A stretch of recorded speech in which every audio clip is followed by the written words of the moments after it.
So for my job shadowing, I did the ATs department, which is our sports medicine at UMSL. And I shadowed Miss Stacy. And so um, during the experience, the first thing that we did was we helped her move like the waters that we have around the gymnasium area.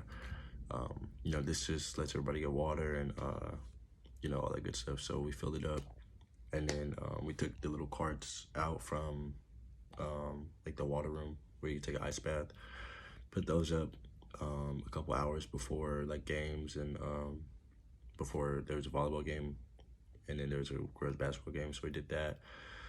And then since that was a game day, anybody who needed to get taped or anybody who needed to get looked at was downstairs, and we just watched her tape, or if somebody was injured from another team, we kind of watched her try to like figure out what was wrong, or just ask them questions, or even just making sure that like they have the right exercises for rehab.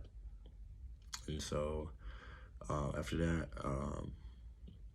some of the responsibilities I seen just to go over is like like the water, making sure that people are being helped who are in the training room who need it, and just making sure that there's a possibility of like them knowing like what's going on, and then rehab to see if it'll fix the injury if they know what it is, and if not, then that's when they call the doctor and all that stuff after they try their measures to help.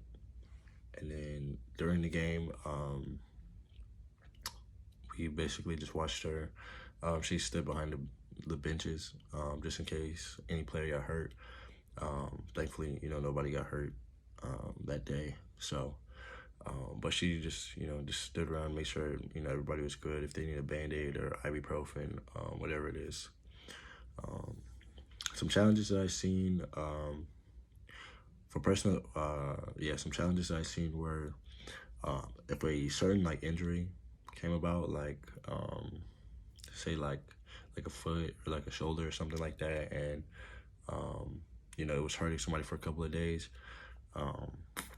It'd be kind of hard to really like determine like what it is, So the challenge with that is just like making sure that like you could call the doctor, but also you don't want to you don't want to like hurt the the whatever injury is more by kind of doing like certain movements or like rehab with it. So really just like resting it and icing it was a big thing.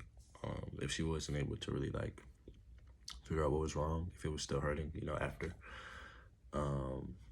And really, I mean, just the impact on this job was it really just made me realize like how important having ATs are. They're kind of like mini doctors. So just having them around is like really big, because not only can you like just get better from a small injury there, but you can also like really understand like what's happening or what did happen to you, so that's always good.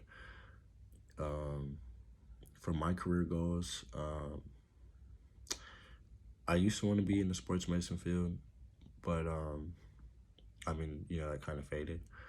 But for me, it just, kind of just to put it into my perspective, just shows me like, the responsibility that you have, like, no matter what your job is. And you may think that your job is like small, or like something like that, but it actually helps. It actually can help a lot of people. And I'd say key skills that you need to work as an AT, you need to be able to communicate. You got to be able to problem solve a little bit. You just have to be like willing to learn and get better every day. So yeah, I mean, after shadowing Miss Stacy, I'm definitely more grateful for the ATs, and yeah, kind of just took a look.